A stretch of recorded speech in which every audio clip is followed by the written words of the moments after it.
नहीं जान पाएगी कि तूने कभी मेरी तपस्या की थी, तूने मेरे से कभी वरदान भी मांगा था और तुझे मैंने वरदान भी दिया होगा।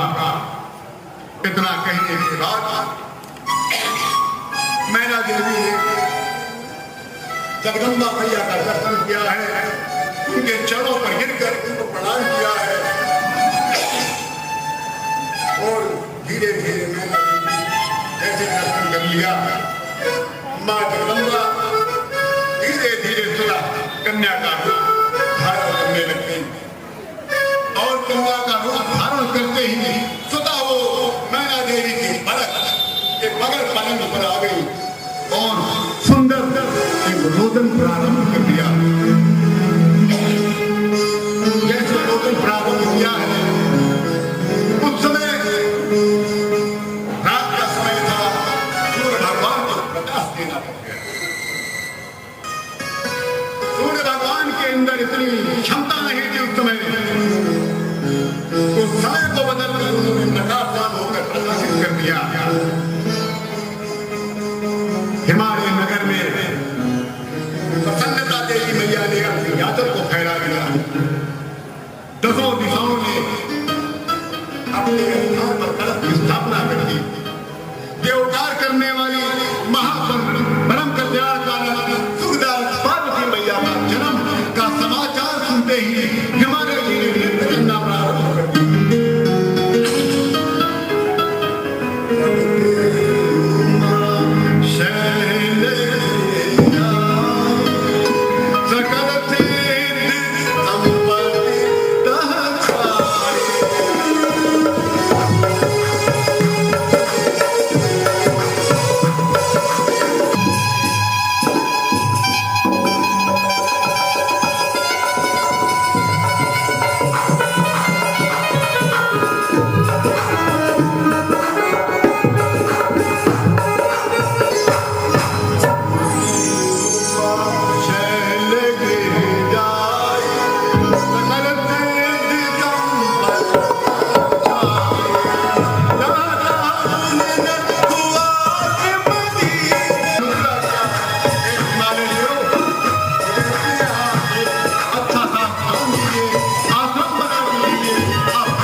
नारद जी को यह पता चला कि मां जगदम्बा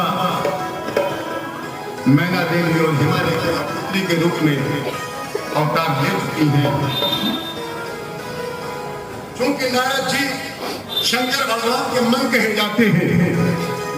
नारद जी एक ऐसे देव है, ऐसे ऋषि है जो शंकर भगवान की लीला को भी जानते हैं और शिव के महत्व को भी जानते हैं और उनके मन के अनुसार ये सारी वो कार्य करते हैं। तो उनको जैसे ये पता चला ज्ञात हुआ, वो तत्क्षण हिमालय पहुंच गए। नारद समान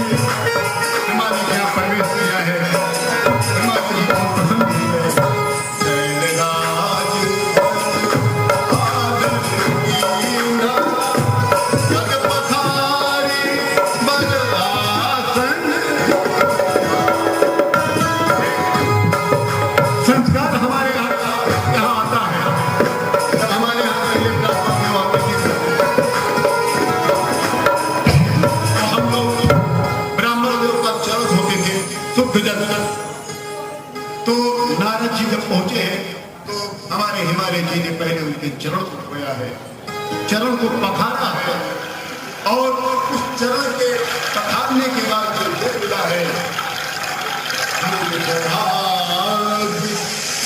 उस जल के साथ उन्होंने कहा मेरा बड़ा सौभाग्य हो गया है।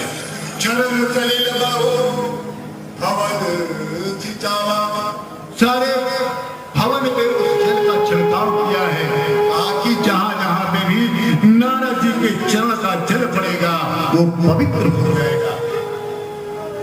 नारद जी हिमालय जी के यहाँ आदर के साथ जब बैठ गए, हिमालय जी ने सब कुछ उनका आदर किया, सम्मान किया है। जितने उनके नगर के वासी लोग थे सब आकर नारद जी का सम्मान किया है, उनके चरण को स्पर्श किया है, प्रणाम किया है।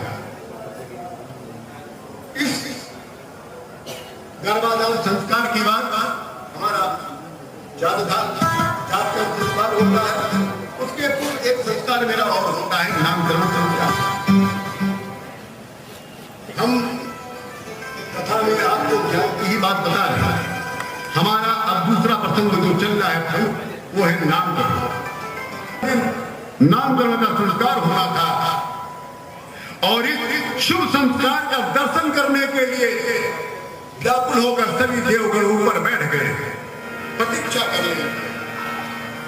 जितनी दिशाएं थी वो भी व्याकुल थी कि जल्दी से हमारी मां का नामकरण हो।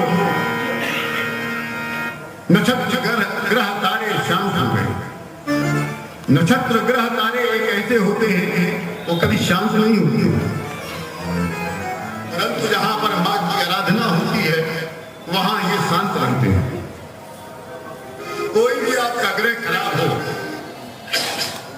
कोई भी नक्षत्र खराब हो, मगर मां की अगर आराधना हो भगवान भोलेनाथ की शक्ति की, तो ये हमारे जो ग्रह हैं ये शांत हो जाते हैं, चाहे ये दशा में हो, चाहे अंतर दशा में, चाहे महादशा में। भगवान भोलेनाथ भी नामकरण संस्कार को देखने के लिए व्याकुल, उनके आधे अंग को हरने वाली दिव्य और अनमोल 11 शक्तियों का नामकरण होना है। 11 शक्तियों का नामकरण दुर्गा सप्तशी में अर्गला का पहला श्लोक है। ओम जयंती मंगला काली भद्रकाली कपाली दुर्गा क्षमा शिवा धात्री स्वाहा स्वधा। इन 11 शक्तियों की अलग अलग व्याख्या हुई। भगवान भोलेनाथ बहुत प्रसन्न मुद्रा में थे कि उनके 11 शक्तियों का आज नामकरण होगा। देखते हैं आज कौन सा नामकरण नाम से और उनकी नाम से उनको अभूषित किया जाता है, उनको विभूषित किया जाता है। बहुत प्रसन्न मुद्रा में इस घड़ी के लिए बहुत ही व्याकुल है। तदंतर दोनों हाथ मांगकर लंबा विष्णु है। अतो मुहूर्ते सुमते हिमवान मुनिवीर नामा करोत सुताया मां पार्वती का पहला नाम क्या था? हिमालय की पुत्री मैना देवी की पुत्री का पहला नाम पड़ा काली।